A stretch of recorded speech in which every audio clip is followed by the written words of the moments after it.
പോർച്ചുഗലിലെ മദീറ എന്നൊരു കൊച്ചു ദ്വീപിലെ ഒരു കൊച്ചു കുട്ടിയുടെ കഥ പറഞ്ഞാണ് തുടങ്ങുന്നത്. അവിടെ മുനിസിപ്പൽ ഗാർഡനറായ ജോസെ അവേറോയുടെ ഭാര്യ മരിയ നാലാമതും ഗർഭിണിയായി. കടുത്ത ദാരിദ്ര്യത്തിൽ 3 മക്കളെ പോറ്റാൻ പാടുപെട്ട ആ മാതാപിതാക്കൾ ആ 4ാമത്തെ കുഞ്ഞിനെ ഉപേക്ഷിക്കാമെന്ന് തീരുമാനിച്ചു. ഗർഭചിത്രത്തിനായി ആ അമ്മ പല പരീക്ഷണങ്ങളും ചെയ്തു. കഠിനമായ കായിക വ്യായാമങ്ങൾ ചെയ്തു. പട്ടിണി കിടന്നു. എന്നാൽ എല്ലാ പ്രതിസന്ധികളെയും അതിജീവിച്ച് 1985 ഫെബ്രുവരി 5 അവർക്കൊരു ആൺകുഞ്ഞ് പിറന്നു.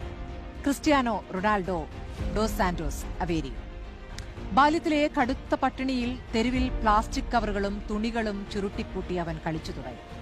ആ ഓട്ടം അവനെ എത്തിച്ചത് ലോക ഫുട്ബോളിന്റെ തന്നെ സിംഹാസനത്തിലേക്കാണ്. 5 തവണ ലോകത്തിലെ മികച്ച കളിക്കാരനുള്ള ബാലൻഡിയോർ പുരസ്കാരം, പോർച്ചുഗലിനായി യൂറോ കപ്പും യൂറോപ്യൻ നേഷൻസ് ലീഗും. നേടാനാകുന്നതെല്ലാം അവൻ കഠിനാധ്വാനം കൊണ്ട് സ്വന്തമാക്കി. എന്നാൽ ലോകകപ്പ് വേദികളിൽ മോശം പ്രകടനമെന്ന നിഴൽ അവനെ എന്നും വേട്ടയാടി. ഈ ലോകകപ്പിൽ കോങ്കോയ്ക്കെതിരായ ആദ്യ മത്സരത്തിൽ പോർച്ചുഗൽ സമനില വഴങ്ങിയപ്പോഴും വിമർശനങ്ങളുടെ കൂരമ്പുകളെല്ലാം ക്രിസ്ത്യാനോയ്ക്ക് നേരെയായി. അയാളുടെ കാലം കഴിഞ്ഞുവെന്ന് പതിവുപോലെ വിമർശകർ വിധിയെഴുതി.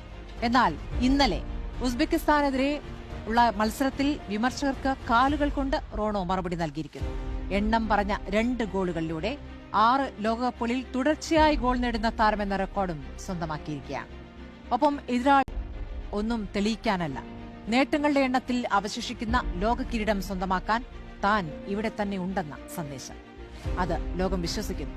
കാരണം വീഴുമെന്ന് കരുതുന്നിടത്തുനിന്നും അതിശക്തമായി പറന്നുയരുന്നതിന്റെ പേരാണ് ക്രിസ്ത്യാനോ റൊണാൾഡോ.